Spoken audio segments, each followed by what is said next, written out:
একটি সূচনা আমাদের এই সভাগৃহে যে সমস্ত অতিথি ভোগ্যতরা আছেন, মাতৃশক্তি আছেন, তার বাঁদিকের অর্ধেক, আমার বাঁদিকের অর্ধেক নিচে বেসমেন্টের যে হল আছে সেখানে গিয়ে পরবর্তী সত্রের পর সত্রের পর ভোজনের জন্য যাবেন, এবং ডান দিকের অর্ধেক অভ্যাগতরা নিচে বেসমেন্টে বি এবং সি হলে আর ভোজনের জন্য যাবেন। সকলে নিজের নিজের স্থান আসন গ্রহণ করবেন। পরম পূজনীয় সরসংঘ চালক যে মঞ্চে এসে গেছেন, আমাদের পরবর্তী সভা শুরু হচ্ছে। আজকের সকল প্রবন্ধকবৃন্দকে অনুরোধ করা হচ্ছে সকলকে নিজের নিজের আসন গ্রহণ করার জন্য একটু সহযোগিতা করতে।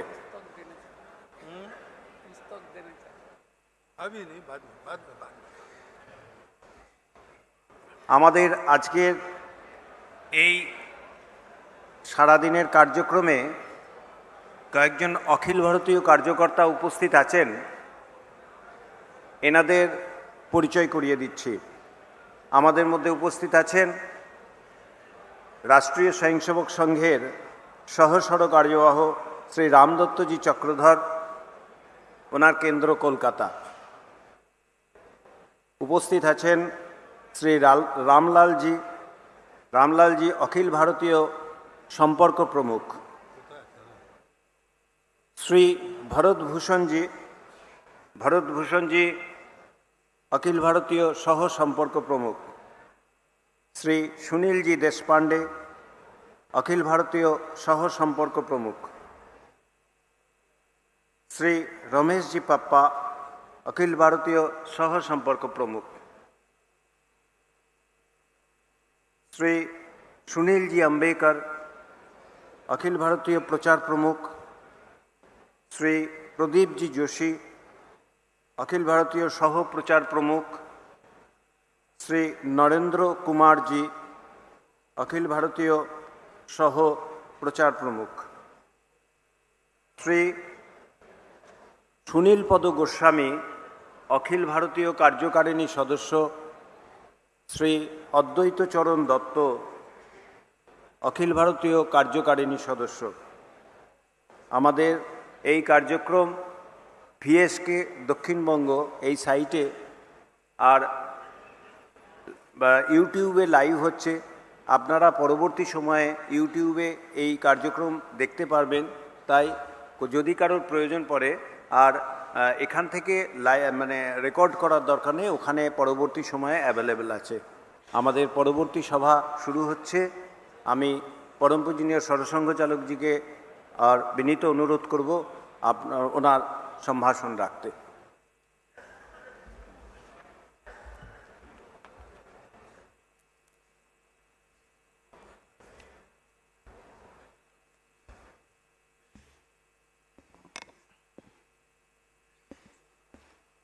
सभी को नमस्कार। तो पिछले वक्तव्य में मैंने संघ के शुरू होने के पीछे जो विचार और कारण थे वो बताए। मनुष्य निर्माण का कार्य ये बड़ा समय खाने वाला काम होता है। जब डॉक्टर साहब लोगों को कहते थे कि संघ कुछ नहीं करेगा और स्वयं से कुछ नहीं छोड़ेगा, तो लोगों को ये शब्दों का खेल लगता था, लेकिन वैसा नहीं है। समाज में जाकर काम करते हैं तो तरह तरह की परिस्थितियां रहती है, उसमें क्रिया प्रतिक्रियाओं का खेल भी रहता है। अपने संपूर्ण समाज को अपना मानना, यानी सब प्रकार के लोगों को अपना मानना, तो उसमें जाति पंथ भाषा प्रांत आदि आता ही है, लेकिन मतांतर भी, किसी का विचार कुछ है, किसी का विचार कुछ है, विचारों की स्पर्धा हो सकती है, अनेक मत हो सकते हैं, लेकिन मन सबका एक रहना, ये एक गुण है समाज में अनेक मन होने के बाद भी एक होकर चलना। आज अमेरिका बड़ा हुआ, लेकिन अमेरिका बड़ा हुआ कैसे, कैसे रहे लोग? तो अब्राहम लिंकन ने जब युद्ध का समय आया, आपस में युद्ध हुआ अमेरिका में उसका, तो अपने सबसे बड़े विरोधक को अपना युद्ध मंत्री बनाया। ये परस्पर विश्वास के साथ एक दूसरे को देख सकने की दृष्टि अगर शुरू करनी है, यानी उत्पन्न करनी है, तो पहले से व्यक्ति को इन बातों में झोंकना ये ठीक नहीं रहता है। और इसलिए इन सब बातों से दूर, अलिप्त, ऐसा मनुष्य निर्माण का काम होता है। और इसलिए बाकी काम करने की व्यवस्था क्या है? तो इसमें से निकले लोग बाकी संभालेंगे। संघ इसमें पड़ता नहीं। विविध संगठन चले, गतिविधियां हैं, अनेक प्रकार की संस्थाएं हैं, व्यक्तिगत कुछ काम भी लोग कर रहे हैं, ये सब संघ के स्वयंसेवक है। वो सदा संघ के है, उनको विचार, संस्कार, दृष्टि संघ ने दी है।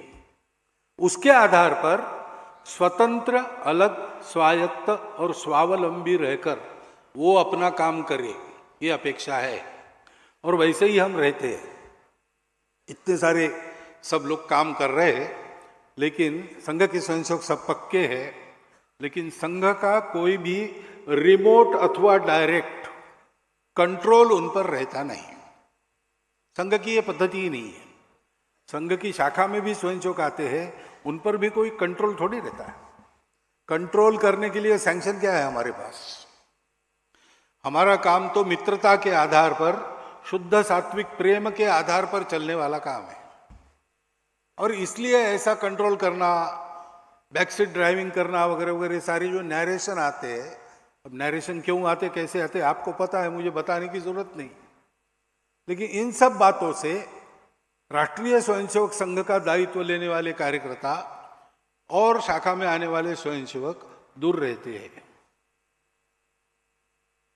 बनने के बाद जिस क्षेत्र में नियुक्ति होती वहां का अनुशासन पालन करके वो काम करते हैं। इसीलिए मैंने कहा कि इनके द्वारा अगर आप संघों को देखना चाहेंगे जो बाहर काम कर रहे हैं, तो वहां तो बहुत सारी बातें और विपरीत हवा में उनको चलना पड़ता है। आपको संघ का ठीक से पता तब चलेगा जब आप प्रत्यक्ष राष्ट्रीय स्वयंसेवक संघ की शाखा, उसके स्वयंसेवक या उनके परिवारों का जीवन देखेंगे। तो संघ कुछ नहीं करता, स्वयंसेवक सब कर रहे हैं, और वो स्वतंत्र, अलग, स्वायत्त, स्वावलंबी है। संवाद जरूर चलता है, सलाह परामर्श जरूर चलता है। हमारे स्वयंसेवक है, मदद मांगेंगे तो हम करेंगे, मदद तो अच्छे काम के लिए किसी की भी हम करेंगे। ऐसा ये काम अभी तक आया है। लेकिन पहली बात ध्यान रखने की कि डॉक्टर हेडगेवार ने ये सब प्रयोग कर लिए थे। 1925 में संघ शुरू होने के पहले उन्होंने प्रयोग किए थे। शायद अनुशीलन समिति के भी ऐसे कार्यक्रम होते थे, भारत सेवाश्रम संघ के भी ऐसे कार्यक्रम, नित्य कार्यक्रम, शारीरिक बौद्धिक कार्यक्रम, ऐसी एक कार्य पद्धति उन्होंने देखी थी। लेकिन इन सब को, सब भारत में, सब स्वभाव के लोगों में, सब आर्थिक स्थिति के लोगों में, सब प्रकार के भूगोल में कैसे चलाया जा सकता है, इसके लिए जो आवश्यक बातें थी वो सारी सीख ली उन्होंने। लेकिन संघ स्थापना के दिन केवल उन्होंने इतना कहा कि हिंदू समाज का संगठन क्यों आवश्यक है बताया, और कहा कि ये संगठन करने वाला संघ आज से शुरू हो रहा है। शुरू मैंने किया ऐसा उन्होंने कहा नहीं। डॉक्टर हेडगेवार संघ के बीज है, वो नहीं होते तो संघ नहीं होता। संघ को आपको समझना है तो उनका चरित्र जरूर जानना चाहिए, और डॉक्टर हेडगेवार कैसे थे ये समझना है तो संघ को जरूर देखना चाहिए। ऐसा अन्योन्य संबंध है, परंतु उन्होंने कभी अपने आप को सेंटर ऑफ अथॉरिटी वगैरह ऐसा बनने नहीं दिया। हम तो स्वयंसेवक तो मानते ही है। डॉक्टर साहब का एक शब्द अगर बाहर आ जाए तो उसको खरा करने के लिए, प्राण देने के लिए स्वयंसेवक थे तैयार, ऐसी श्रद्धा। परंतु कभी उन्होंने ऐसा किया नहीं। उन्होंने ये सारी बातें कहा कि संघ शुरू हुआ तो तरुण कार्यकर्ता थे, बाकी सब बड़े बड़े लोग वो तो तरह तरह के आंदोलनों में थे, तो उनके पास आने वाले बाल किशोर तरुण कुछ थोड़े से उनके आयु के सहकारी ऐसे थे। उन्होंने आकर पूछा कि शुरू हुआ, अब करना क्या है?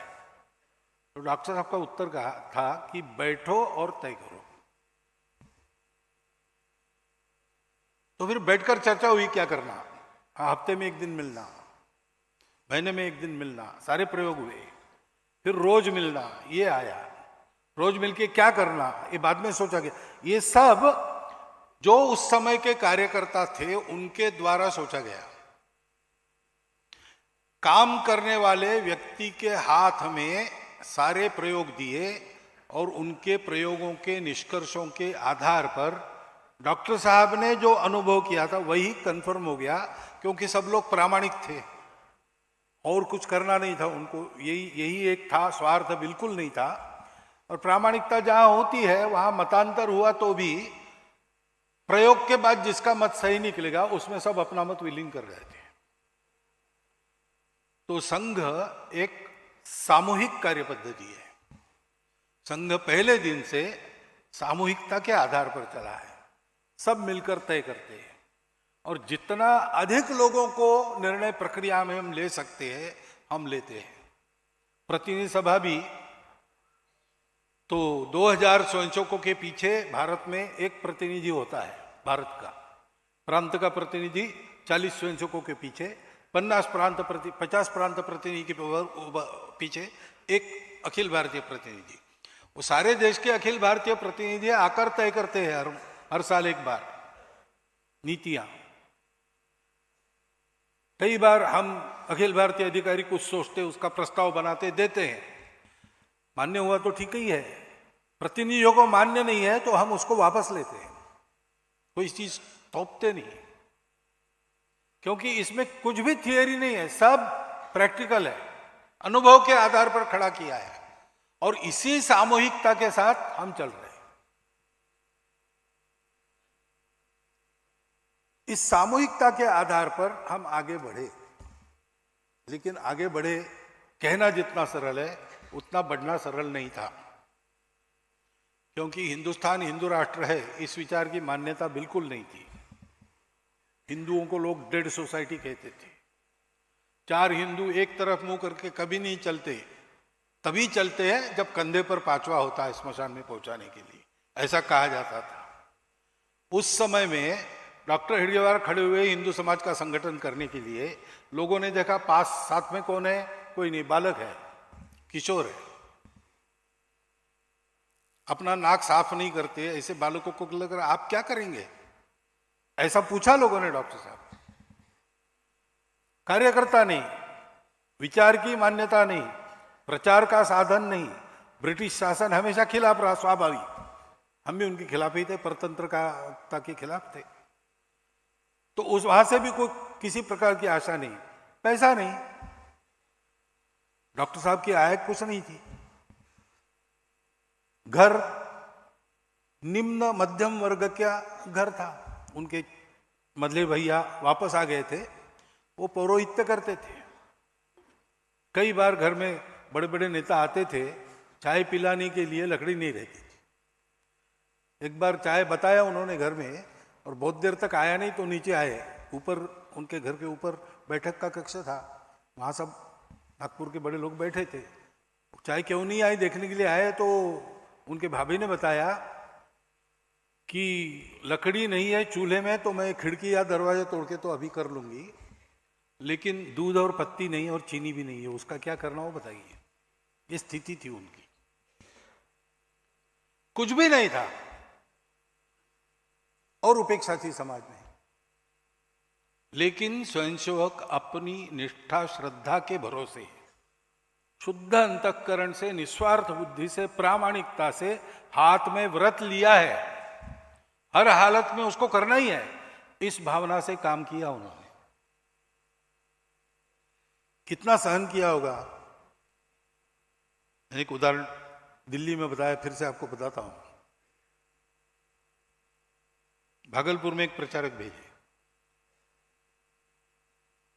कुछ परिचय नहीं, कुछ नहीं, पैसा भी नहीं, कुछ नहीं, कहाँ रहेंगे, कहाँ, कुछ नहीं, संघ का काम शुरू करो, पोस्ट ग्रेजुएट थे।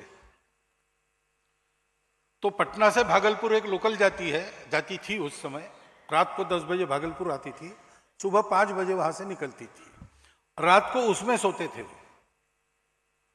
स्टेशन पर जो शौचालय आदि थे उसका उपयोग करते थे, स्नान वहीं करते थे।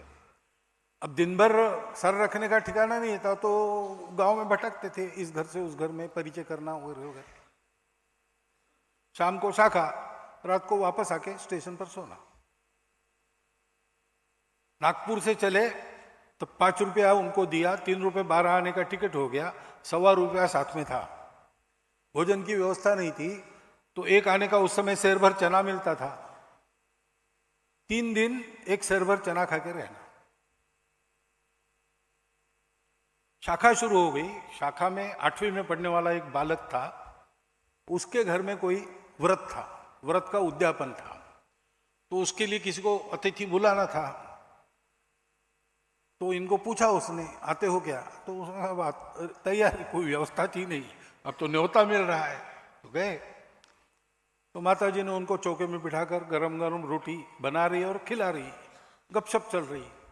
तो माता जी को पता चला कि इनका तो कोई ठिकाना नहीं, और ये अपना सब करियर वगैरह छोड़ के हिंदू समाज के लिए, देश के लिए यहाँ पर आया है।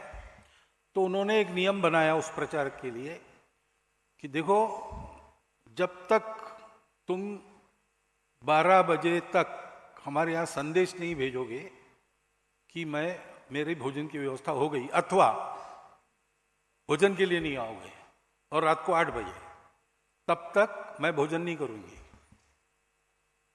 तो 12 बजे के लिए भोजन के लिए आना, और दूसरी जगह तुम्हारी व्यवस्था हो गई तो बताना, नहीं तो मैं देखने आऊंगी।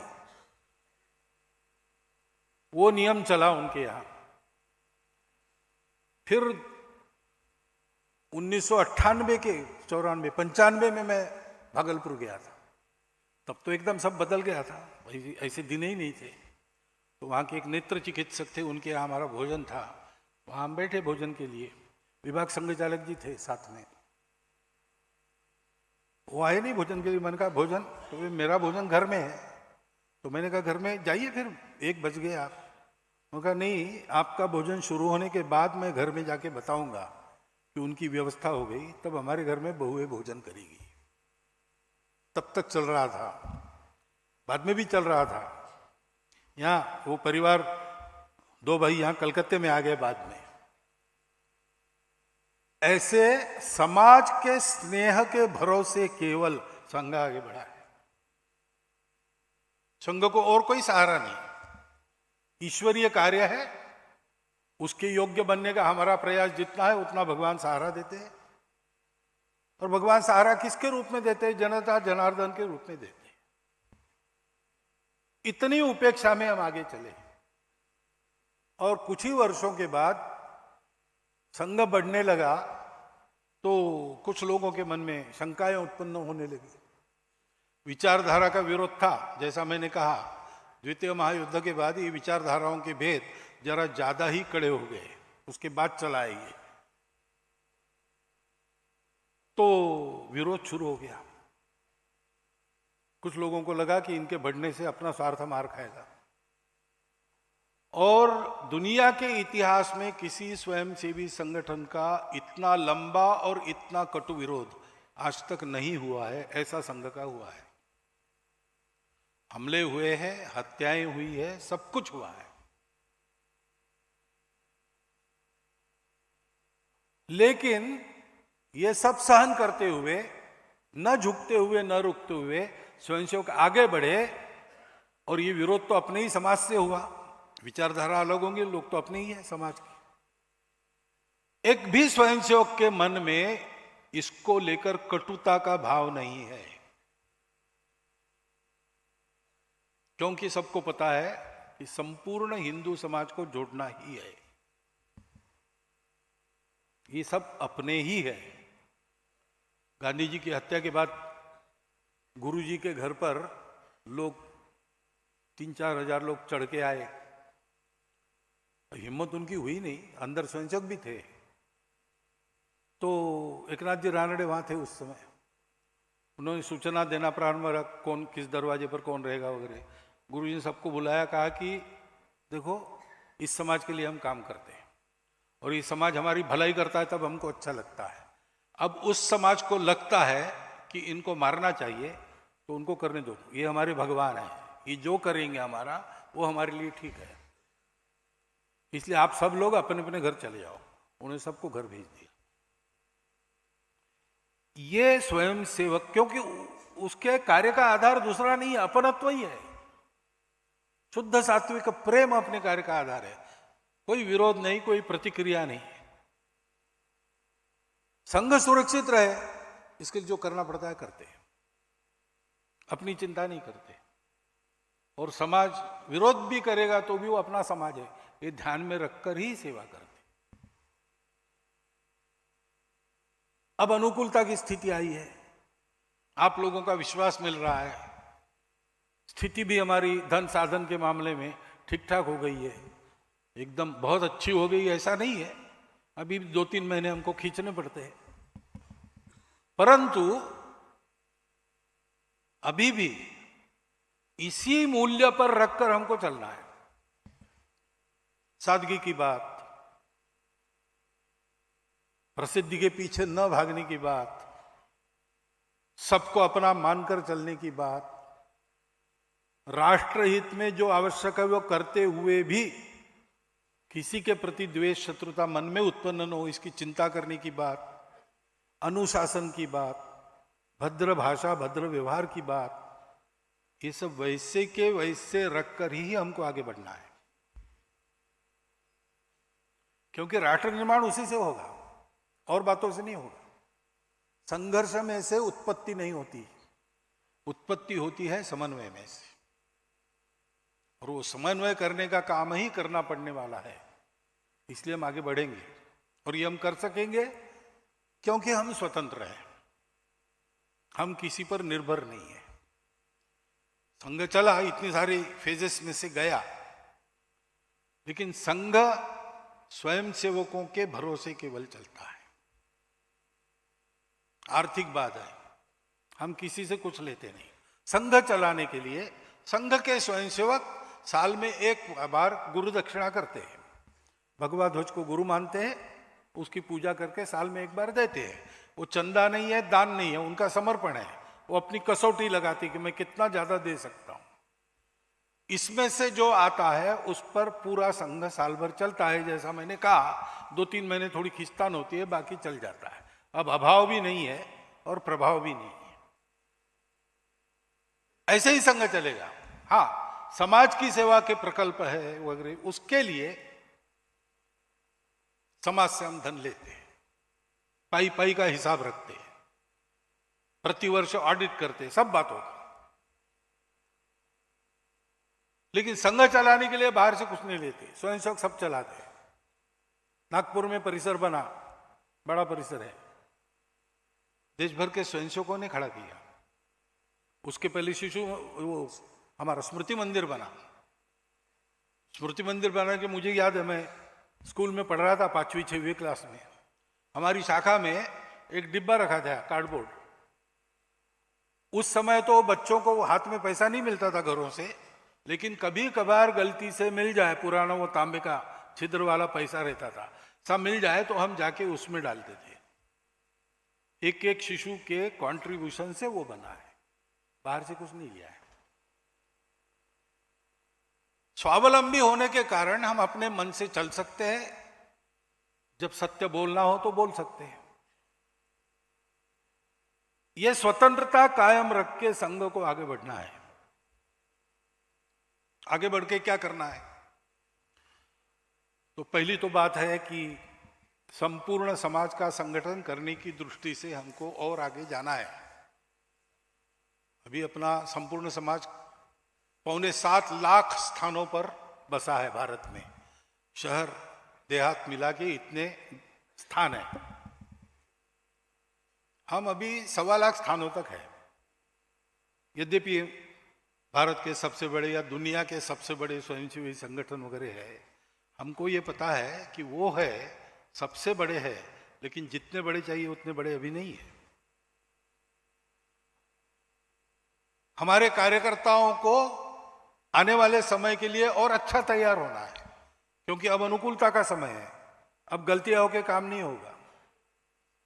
विरोध और उपेक्षा हमको चौकन्ना रखती थी, अभी की सुविधा वगैरह हमको थोड़ा रिलैक्स कर सकती है, वो होना नहीं है। इसलिए हमको अपने कार्यकर्ताओं की घिसाई भी बहुत अच्छी तरह से करनी पड़ेगी। और इसलिए पहला काम जो हम करने वाले हैं वो है अपने कार्य का सर्वत्र विस्तार। 7.25 लाख गांवों में 10-10, 12-12 गांवों का एक समूह बनाकर मंडल बनते हैं। मंडल 60,000 मंडल होंगे। अभी हम सप्ताह या दैनिक स्वरूप में 2/3 में पहुंचे हैं और 1/3 में पहुंचना है। 45,000 के आसपास शहरों में 10-10 हजार जनसंख्या की बस्तियां हैं। अभी हम उसमें आधे में पहुंचे और आधे में पहुंचना है। ये कार्य का एक विस्तार और कार्यकर्ताओं की गुणवत्ता का, कार्य यंत्र हमारा जो है उसकी गुणवत्ता का दृढ़ीकरण, ये हमारे सामने एजेंडा है शताब्दी वर्ष के बाद। तो फिर गांव-गांव में ऐसे लोगों का खड़ा रहना जिनका वर्णन स्वदेशी समाज में रविंद्रनाथ जी ने किया था, नायक इस नाम से, वो होगा। हिंदू समाज की अपॉलिटिकल, सोशल और लोकल लीडरशिप खड़ी होगी। उसके अभाव में सारी समस्याएं आती है, सुरक्षा से लेकर तो उन्नति तक। वो खड़ी होनी चाहिए प्रामाणिकता से, निस्वार्थ बुद्धि से, राजनीति निरपेक्ष रहकर, समाज का नेतृत्व समाज में रहकर, उदाहरण बनकर, leading from with in, leading by example, ऐसा करने वाले हिंदू समाज के नेता सब पीढ़ियों में खड़े होने चाहिए। इस दृष्टि से विस्तार और दृढ़ीकरण, और सब अच्छे लोगों को हमको तैयार करना पड़ेगा, ऐसा नहीं है। समाज में बहुत अच्छे लोग हैं, मैं हमेशा बताता हूं, और ये मेरा किसी को धीरज बंधाना नहीं, ये वस्तुस्थिति है। अपने समाज में बहुत बुरा चल रहा है, ऐसा जितना हम पढ़ रहे हैं मीडिया में, उससे कम से कम 40 गुना ज्यादा अच्छा समाज में चल रहा है। और ये अच्छा करने वाले लोग समाज के सब वर्गों में हैं, सब जातियों में, सब भाषाओं में, सब प्रांतों में, सब आर्थिक स्तरों में। अपने लिए कुछ न चाहते हुए, प्रसिद्धि भी न करते हुए, चुपचाप अपने घर का पैसा लगाकर, अपने घर का भोजन खाकर समाज की सेवा करने वाले लोग बहुत सारे हैं। इनको हम कहते हैं कि ये हमारे समाज की सज्जन शक्ति। ये जो हम अपना विस्तार करेंगे इतना बड़ा, उसके आधार पर हम क्या करेंगे? एक तो स्थानीय हिंदुओं का ऐसा नेतृत्व, दूसरा इन सज्जनों में इनका परस्पर संपर्क स्थापित हो, नेटवर्किंग हो, क्योंकि ये सब लोग कर रहे हैं लेकिन सबको पता नहीं है कि इतने सारे लोग हैं। ये पता रहा तो हौसला और बढ़ेगा। तो ये परस्पर संपर्कित हो और इनमें पूरकता आ जाए, मिल जाने की जरूरत नहीं, अपने तरीके से अपना काम जैसे करते आए हैं करते रहे, एक दूसरे को पूरक बने, बाधक न बने, जितना होता है आपस में उतना सहयोग करें, संग साथ रहेगा। सज्जन शक्ति का जागरण, एकत्रीकरण करने के साथ साथ समाज में वातावरण उत्पन्न करना पड़ेगा कि हमको बनना कैसे है, हमको करना किसके विचार से है? इन सज्जनों के विचार से करना है। जो स्वार्थ में लिप्त है, स्पर्धा में लिप्त है, वो ऐसा नेतृत्व नहीं कर सकते। वो इश्यूज को लीड कर सकते हैं, वो तो उनके काम है, उनका प्रयोजन है। परंतु समाज में मूल्य का आचरण करने वाला उदाहरण प्रस्थापित करने का काम उनसे नहीं होगा। वो चाहते होंगे तो भी नहीं कर सकेंगे। वो तो सज्जन शक्ति को करना पड़ेगा। आप सब लोग यहां बैठे, आप उसमें आते हैं, जिनको मैंने महाजन कहा, सज्जन शक्ति कहा, सब आप ही है। समाज इनका अनुसरण करे, आचरण में, विचार में इनका अनुसरण करे, इनसे विवेक लेकर उसका उपयोग करे।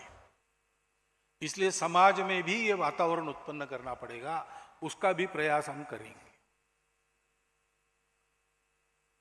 और ये वातावरण उत्पन्न करने के साथ साथ अब हम बहुत छोटे भी नहीं रहे,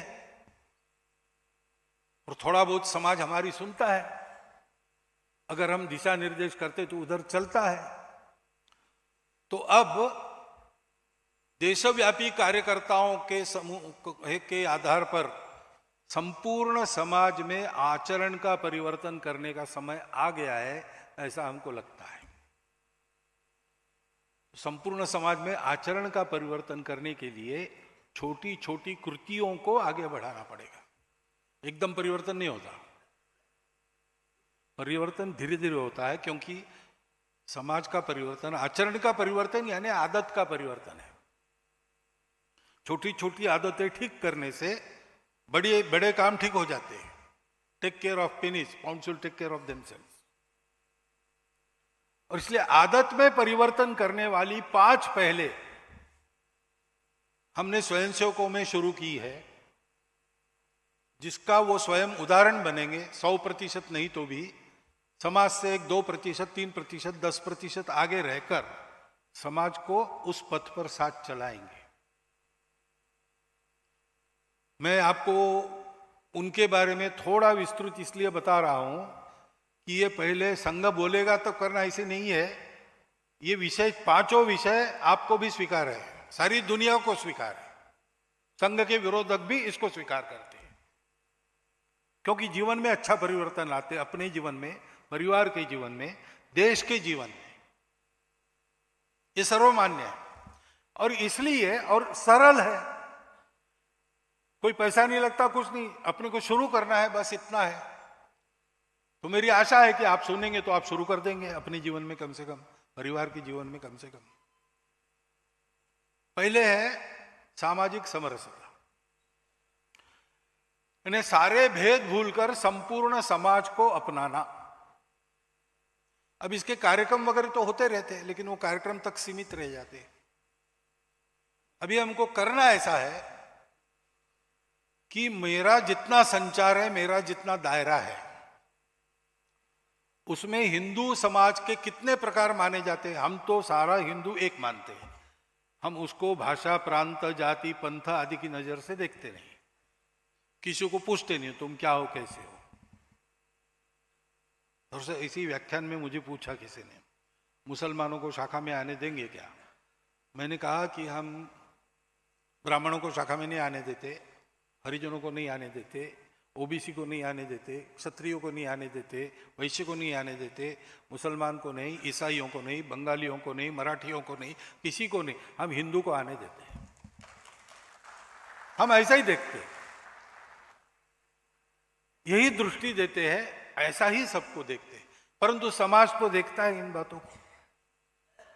तो समाज की नजर में जितने प्रकार है अपने दायरे में रहने वाले समाज के, उन सब प्रकारों में मेरे अपने व्यक्तिगत मित्र होने चाहिए और मेरे अपने कुटुंब के मित्र कुटुंब होने चाहिए।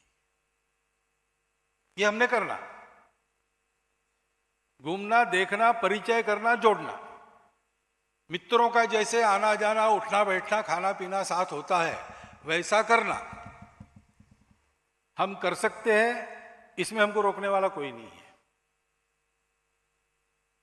थोड़ा उधर से जिनको जोड़ेंगे उनको पहले पहले सवाल रहेगा ये ऐसा क्यों कर रहे हैं, लेकिन अनुभव से उनको ध्यान में आएगा ये ऐसा करने का कोई कारण नहीं है, ये हमको अपना मानते हैं इसलिए मित्रता कर रहे हैं।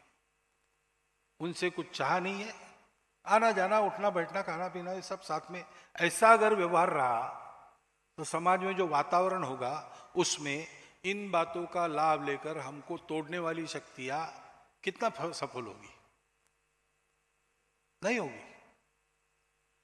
थोड़े बहुत जो इन सब बातों के अहंकार मन में रहते, जिसके कारण उकसाने से उकस जाते हैं लोग, वो अहंकार भी आपस में मिलते हुए जो प्रेम विकसित होता है उसमें गल जाएंगे। ये हमारा अनुभव है, प्रत्यक्ष करके देखना। और अगर हमारे जैसे अच्छे लोग हो गए वहां उस दायरे में भरपूर, तो फिर उनके प्रभाव के आधार पर समाज को समझा बुझा के बिना आंदोलन या संघर्ष किए उस इलाके में मंदिर, पानी, स्मशान सब हिंदुओं के लिए समान, यानी अपने अपने होते जाति के स्मशानों के बनते हैं, लेकिन किसी हिंदू को वहां नकारा नहीं जाएगा, सबको प्रवेश है।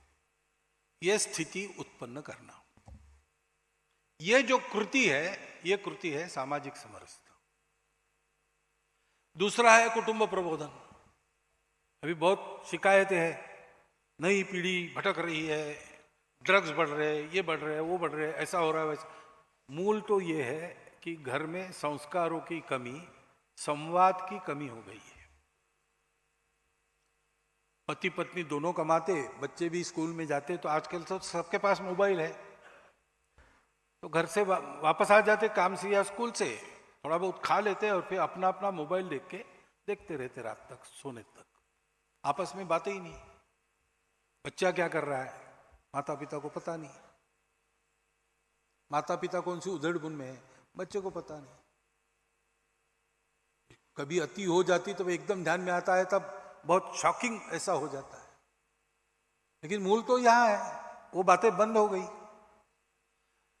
जो चलन हमको ड्रग जैसे व्यसन से दूर रखता है, वो चलन हमारे यहाँ पीढ़ी दर पीढ़ी बड़ों को देख के, बड़ों की बातें सुन के, थोड़ा सा उनका गाइडेंस लेके 12 साल की आयु तक बच्चा सीख लेता था। फिर बाहर की दुनिया में थोड़ा बहुत भटक भी गया तो भी वापस आता था, भटक नहीं जाता था।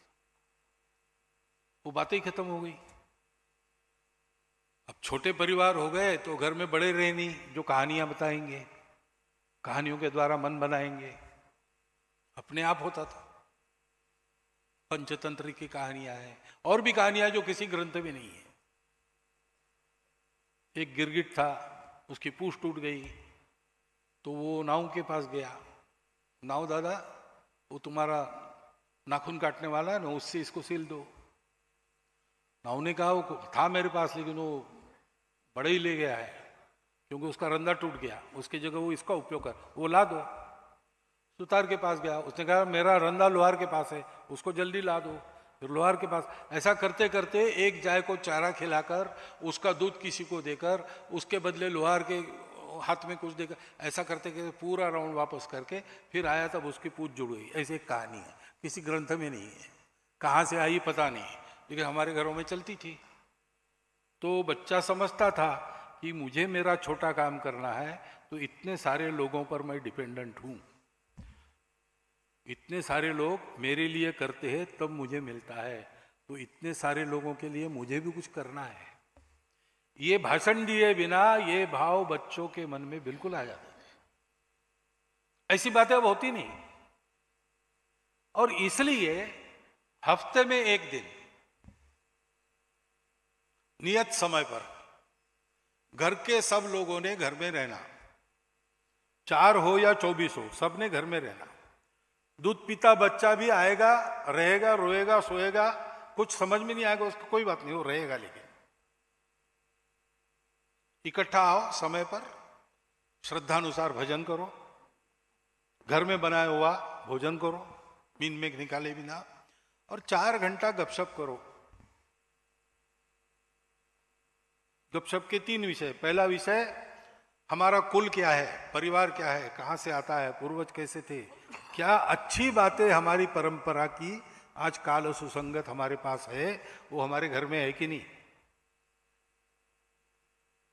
और गड़बड़ बातें कौन सी है जो बाहर जानी चाहिए, इसकी चर्चा करना, बताना नहीं, हुक्म नहीं करना, आज्ञा नहीं करना। चर्चा चलते कोई सहमति बनेगी, छोटी बात, उसको लागू करना। अगले हफ्ते में फिर चर्चा करना, कोई बन गई समिति लागू करना, नहीं तो चर्चा आगे जारी रखना। ऐसे ही दूसरा विषय, हमारा देश क्या है, हम भारत के लोग हैं, भारत क्या है, हमारा हिंदू समाज है, हिंदू समाज क्या है, परंपरा क्या है, कौन सी अच्छी बातें काल सुसंगत जो हमारे जीवन में होनी चाहिए, है कि नहीं, और इस परंपरा से बिगाड़कर हमको अलग करने वाली कौन सी बातें जो बाहर जानी चाहिए, सहमति बनकर लागू करना, चर्चा चलनी चाहिए। उसमें प्रश्न पूछेंगे, विशेषकर नई पीढ़ी, उसके उत्तर देने की क्षमता चाहिए, बड़ों को अध्ययन करना पड़ेगा। और तीसरा विषय है, मैं रोज मेरे लिए समय देता हूं, मेरे लिए पैसा भी खर्चा करता हूं, मैं रोज मेरे परिवार के लिए समय देता हूं, उसके लिए खर्चा भी रोज होता है। मैं और मेरा परिवार जिसके कारण ठीक ठाक है, कोई भय नहीं, ऐसी स्थिति में है, समाज ऐसा रहा तो हम ऐसे रहते हैं, तो उस समाज को ठीक रखने के लिए मैं कितना समय रोज देता हूं और कितना धन अपने आय का लगाता हूं, रोज लगाओ या साल में एक बार लगाओ। छोटा बच्चा भी कुछ कर सकता है। 8वीं में पढ़ने वाला बालक कई जगह अपने ड्रेस, पुराना ड्रेस किसी को दे सकता है, बहुत गरीब बच्चे को टेक्स्ट बुक दे सकता है, कुछ नहीं तो अपने जन्मदिन के बाद ऐसे बस्ती में जाके वहां मित्र बना के उनको मिठाई खिला सकता है, जिससे ये सारा मेरा अपना है और मेरा अपना जो मेरे घर में है वो इन सबके लिए है, ये भाव पैदा हो, सामाजिकता जागृत हो, अकेले के लिए नहीं जीना है, सबके लिए जीना है, ये स्वभाव जागृत हो। ऐसा हम क्या कर सकते हैं, इसकी चर्चा करना और प्रत्येक ने अपने जीवन में उसको लागू करना। इन 3 बातों का संवाद हर हफ्ते करना, इसको हम कहते हैं मंगल संवाद। और ये चल पड़े और थोड़ा थोड़ा फलदायी होने लगे, होगा ही, निश्चित होगा। सब जगह ये प्रयोग पहले कर चुके हैं हम, उसका परिणाम होता है। ऐसा होने लगा कि फिर अड़ोस पड़ोस के लोगों को भी एक दिन बुलाना कि आओ देखो हम क्या करते हैं हर हफ्ते, आप भी करो ऐसा। ये है कुटुंब प्रबोधन। तीसरी बात पर्यावरण की है। पर्यावरण की बड़ी चर्चाएं तो होती है, सुझाव भी भाई अपने से प्रारंभ करो ना। अपना घर तो स्वच्छ रखते ही होंगे सब लोग, रखना चाहिए, आंगन भी स्वच्छ रखो, अगर बस चले तो सामने का रास्ता भी स्वच्छ रखो। फिर पानी बचाओ, घर में नल लीक हो रहा है, प्लम्बर को बुलाओ, उसको ठीक कर दो। बूंद बूंद में कितना पानी खर्चा होता है। सिंगल यूज प्लास्टिक कम से कम उपयोग करने से छोड़ दो, हटाओ घर से। पेड़ लगाओ, हरियाली लगाओ, आजकल तो टेरेस पर गार्डन होता है, सब्जी वगैरह भी उगाते हैं, गमलों में खेती होती है। जितनी हरियाली बन सके अपने घर में, आंगन में और शहर में, गांव में करने के जो उपक्रम चलते उसमें सहभागी होकर वहां पर वो हमने करना है। चर्चा बहुत होती है, कृति नहीं होती। कृति हम स्वयं और हमारा घर, इससे प्रारंभ करें। तीसरी बात स्वदेशी की है। अपने घर में बनता है वो बाहर से लाना नहीं। गर्मी के दिनों में घर में अच्छा मट्ठा बन सकता है, नींबू की शिकंजी बन सकती है जो स्वास्थ्य के लिए उत्तम है, तो कोका कोला पेप्सी कोला के पीछे क्यों दौड़ना भाई, धीरे धीरे आदत लगाना। बाहर से वही लाना जिसके कारण अपने गांव के या शहर के लोगों का रोजगार बनता है। एक जगह कार्यक्रम में कुल्हड़ की चाय दी, ऐसे ही आप जैसे लोगों का ही कार्यक्रम था, क्योंकि कुल्हड़ बनाने वालों का रोजगार उस पर है। राजस्थान में पाली में लघु उद्योग भारती नाम के संगठन में स्वयंसेवक है हमारे, उन्होंने प्रयोग किया, उन्होंने वहां कुल्हड़ बनाना सिखा दिया और मार्केटिंग किया। तो बेरोजगार युवक आजकल 30,000 रुपया महीना कमा रहे हैं। ऐसा अगर है तो जहां ऐसा है वहां हम कुल्हड़ का उपयोग करेंगे। बाहर से खरीदना है तो ये ध्यान में रखना, अपने देश का रोजगार कायम रखने के लिए करना है। अपने देश का रोजगार मानकर विदेश से कुछ नहीं लाना। अपने घर देश में नहीं बनता है तो उसके बिना काम चला, बिना काम चल नहीं सकता, जीवन के लिए आवश्यक है, तो फिर विदेश से लेना। ये स्वदेशी है, उसमें स्वावलंबन और रोजगार मारते हैं तो हिंसा होती है, अहिंसा, ये तत्व है, उसका आचरण शुरू करना। दूसरी बात, स्व का बोध है, हम कौन है, तो हमारी कुछ विशेषता है हम के नाते। तो अपने घर के चौखट के अंदर भाषा अपनी, भूषा अपनी, भजन अपना, भोजन अपना, भवन जैसा हमारा होना चाहिए। हमारे घर में किसका फोटो होना चाहिए? विवेकानंद का होना चाहिए कि माइकल जैक्सन का होना चाहिए? यह सोचना, वैसा हमारा भवन हो। हमारा भवन, हम बांग्ला भाषी है तो हमारे घर में वेलकम क्यों,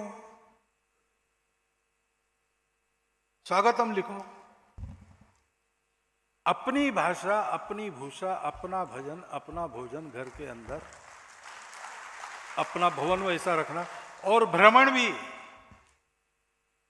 प्रवास करने जाते हैं तो कहां जाएंगे? सिंगापुर, पेरिस जाइए, कोई बात नहीं, दुनिया देखनी चाहिए। लेकिन पेरिस देखा, सारगाछी नहीं देखा, ये कैसे चलेगा भाई? सिंगापुर देखा, लेकिन अपने घर के पीछे एक झुग्गी है, उसमें अपने ही भाई रहते हैं, गरीबी में रहते, वो कैसे रहते जाकर देखा नहीं, ये कैसे होगा?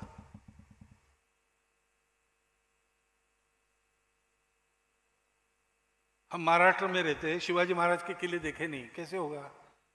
कभी कलकत्ता आकर बेलूर दक्षिणेश्वर गए नहीं, चलेगा क्या? हम भारत के लोग हैं भाई।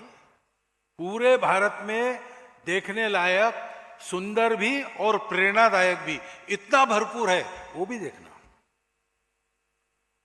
बाकी दुनिया देख सके न देख सके, ये तो देखना ही चाहिए। इसके लिए तो यात्रा करते थे, पैदल जाते थे लोग 4 धाम, केवल पुण्य के लिए नहीं जाते थे। देश, समाज, जीवन देखने को मिलता है, उसका गौरव मन में उमड़ता है। ये करना, इसको कहते हैं स्व के आधार पर जीना।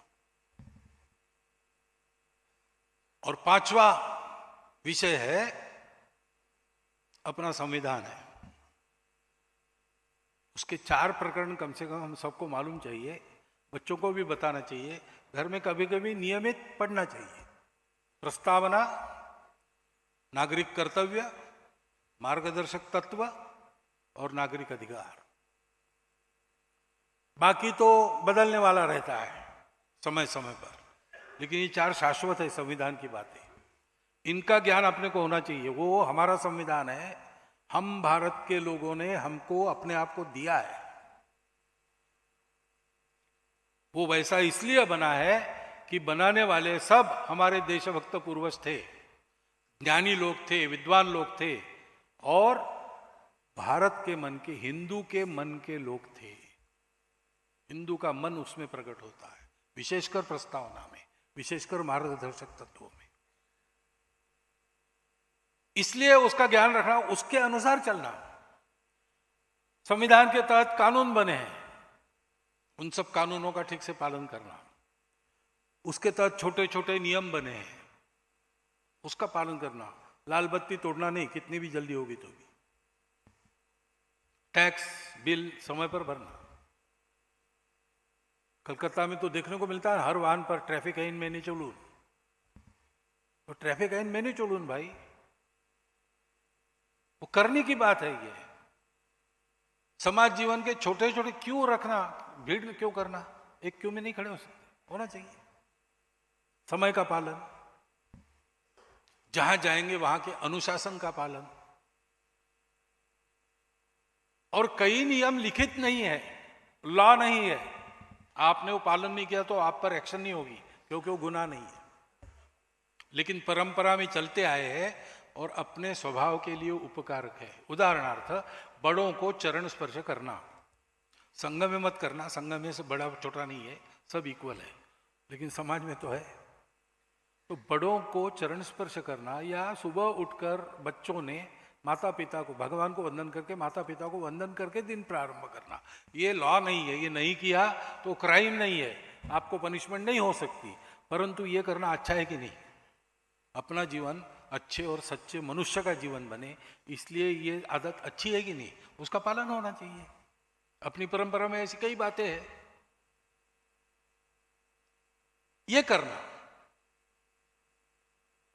तब स्वामी भगिनी निवेदिता ने जिसको कहा था कि social consciousness and social discipline is the patriotism in daily life of an independent country.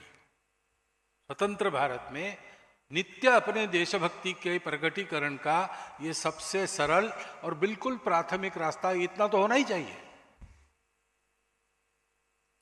इन 5 परिवर्तन की पहलों को लेकर हम समाज में जाने वाले हैं। आगे भी कुछ विचार है, लेकिन वो अभी विचाराधीन है। मैं बताऊंगा आपको, लेकिन मैं बताऊंगा इसलिए होगा ऐसा नहीं, हमारी प्रतिनिधि सभा तय करेगी। दिमाग में है लोगों के, चर्चा होगी, निर्णय होंगे, तब मैं बता सकूंगा कि हाँ करेंगे। अभी मैं कहता हूं करने का विचार है। पहली बात है कि मैंने बताया 4 प्रकार के हिंदू, तो चौथा प्रकार जो है, अभी जरा हिंदू संगठन हुआ, हिंदुओं की शक्ति बढ़ गई, तो थोड़ा थोड़ा याद आ रहा है। ऐसे कुछ विचार अगर बोले जाए तो विचार करने की मनस्थिति में है, तो एक आउटरीच करके उसमें समझदार लोग ये सोचे समझे और गलत बातों से अलग हो जाए, इसके लिए एक आउटरीच का काम पूरे संगठन ने नहीं करना, कुछ लोगों ने करना, सजग रह के करना, सावधान रह के करना। हिंदुओं की शक्ति है इसलिए आज कर सकते हैं, शक्ति नहीं होती तो ये उल्टा पड़ता। क्योंकि आप अगर शक्ति नहीं है और दोस्ती की बात करते हो, लोग समझते कि इसको कोई मजबूरी है, मेरी कोई सहायता चाहिए इसलिए कर रहा है, फिर लोग सौदा करते हैं।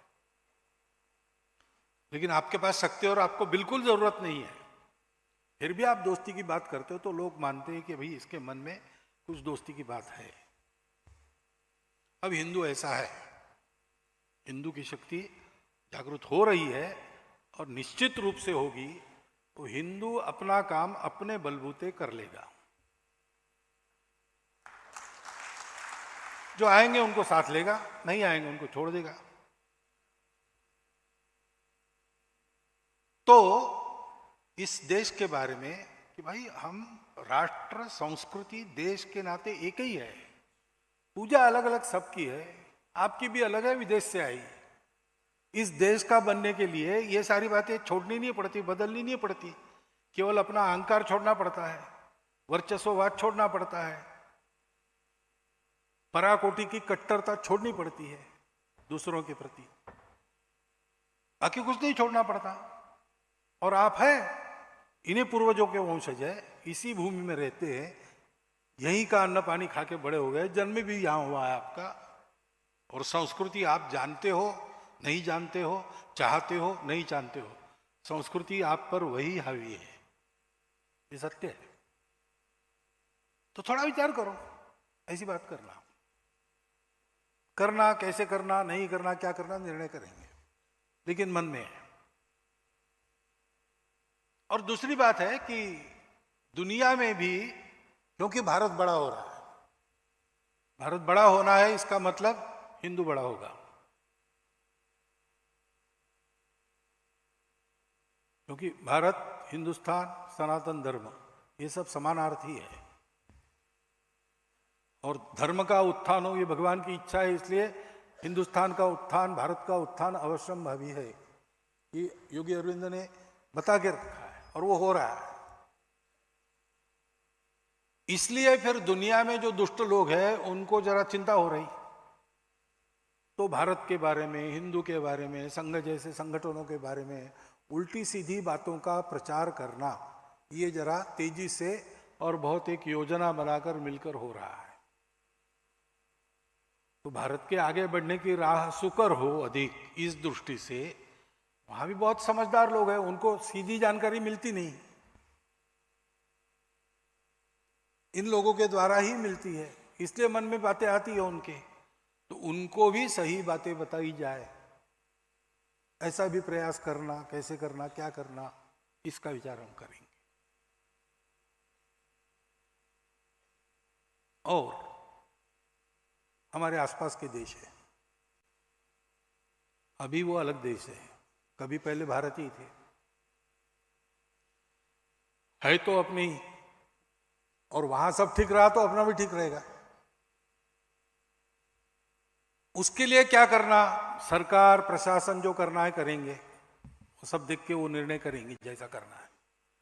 लेकिन समाज से समाज, इन संबंध और इसमें आपस में एक भलाई की बात, एक दूसरे के प्रति सदिच्छा की बात हम कैसे ला सकते हैं, इस दृष्टि से क्या प्रयास हो सकते हैं सामाजिक स्तर पर, इसका भी विचार करने का हम लोगों का मन है। लेकिन इनके निर्णय होने हैं, निर्णय हो गए तो हम करेंगे। अभी इतना सारा करने का है, तो फिर से अकेला संघ सब करेगा, संभव नहीं है। इतना सारा करने का है, पूरे समाज ने किया तो ही होने वाला है, इसलिए सारा हम करने वाले, विस्तार, दृढ़ीकरण वगैरह। और इसलिए आपको भी निमंत्रण है। जैसा मैंने कहा, संघ संपूर्ण समाज को अपना मानता है, संघ के मन में विरोधी भाव किसी के प्रति नहीं है, राष्ट्रहित में संघ पक्का है, राष्ट्र विरोधी बात नहीं चलने देंगे, अब शक्ति है तो। परंतु लोग तो सब अपने हैं। इस अपनत्व के नाते से हम सोचते हैं कि सब कार्यरत हो, सब शाखा में आएंगे क्या? नहीं, जो आ सकते हैं उनको आना चाहिए, क्योंकि राष्ट्रहित के लिए योग्य बनना है तो प्रामाणिकता, निस्वार्थ बुद्धि, अनुशासन, देशभक्ति और सबके साथ चलना, सबको साथ लेके चलना, इसका ट्रेनिंग देने वाला दूसरा संगठन दुनिया में भी नहीं है, जो मैंने पहले ही बताया आपको। दुनिया के लोग भी पूछते हैं, लेकिन सबको समय निकालना, आना, अब इस आयु में मैदान पर आकर कुछ करना, पता नहीं, तो ठीक है। लेकिन शाखा के बाहर स्वयंसेवक इतने सारे काम करते हैं, विविध संगठन है, गतिविधियां है, ये पंच परिवर्तन जैसे काम है, अनेक संस्थाएं अच्छी चलती है, अच्छा काम करती है, सेवा चलती है। इसमें आप कहाँ बैठ सकते हो? अपनी रुचि क्षमता के अनुसार स्थानीय कार्यकर्ताओं से संपर्क करके आप सहभागी होइए। लेकिन हमने अपना एक काम शुरू किया है, वही कर रहे हैं हम, कोई बात नहीं, वही कीजिए, अच्छा कीजिए, जो भी आप करते हो उत्कृष्ट कीजिए, हम आपको साथ देंगे, उसमें संपर्क रखिए। नहीं, वो संपर्क वगैरह ठीक है, लेकिन काम तो हम अपना अलग करेंगे, कोई बात नहीं। जैसा मैंने कहा, आप जो भी करते हो प्रामाणिकता से, निस्वार्थ बुद्धि से, देश के लिए करते हो और वो समाज के उपयोगी है और आपका कोई स्वार्थ नहीं है, तो आपने संघ का नाम भी नहीं सुना होगा तो भी हम आपको स्वयंसेवक मानते हैं। संघ के द्वितीय सरसंघ चालक विनोबाजी भावे को मिलने गए, तो विनोबाजी ने उनको कहा, गोलवलकर जी, मैं आपका असभ्य सभ्य हूं। असभ्य है ने दूसरा अर्थ है, लेकिन असभ्य है ने सभा में न जाने वाला, ये भी होता है। सभा में नहीं जाता हूं, लेकिन आपका सभासद मैं हूं, क्योंकि मेरा आचरण स्वयंसेवक का होना चाहिए, वैसा है। मैं संघ का नहीं हूं, लेकिन मैं संघ का स्वयंसेवक हूं आचरण से। तो ऐसे असभ्य सभ्य भी चलते हैं हमको, क्योंकि हमारा ये काम ही नहीं है कि संघ का नाम बढ़ाओ, वो अपने आप होता है तो है, इलाज नहीं। लेकिन हमको ये चाहिए कि कल इतिहास में ये लिखा जाए कि देश विश्व गुरु बनाने के लिए भारत का समाज उठकर खड़ा हुआ और उसने अपने देश को विश्व गुरु बनाया। संघ ने बनाया आ गया तो हम पार्टली फेल हो गए। विश्व गुरु बन गया तो बहुत बड़ी सफलता है, लेकिन उसमें हमारा नाम श्रेय के नाते नहीं जुड़ना चाहिए, ये हमारी इच्छा है। और इसलिए जैसे आपको संभव हो वैसे संपूर्ण राष्ट्र को संगठित करने की इस महाअभियान में आप सब लोग सहभागी होगिए, इतना एक अनुरोध आपके सामने रखता हूं। और अभी मेरे शब्दों को विराम देकर अगले प्रश्नोत्तर सत्र की तैयारी मैं भी करता हूं, आप भी कीजिए। बहुत बहुत धन्यवाद।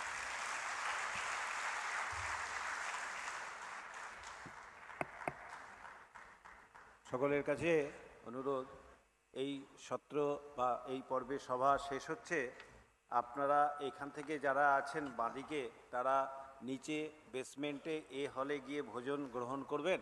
আর ডান দিকে যারা আছেন তারা বি এবং সি হলে গিয়ে আর ভোজন গ্রহণ করবেন। ব্যবস্থার দৃষ্টিতে না হলে একই হলের মধ্যে অনেক ভিড় হয়ে যাবে, এই জন্য এই ব্যবস্থা একটু আপনারা সহযোগিতা করলে সুবিধা হবে।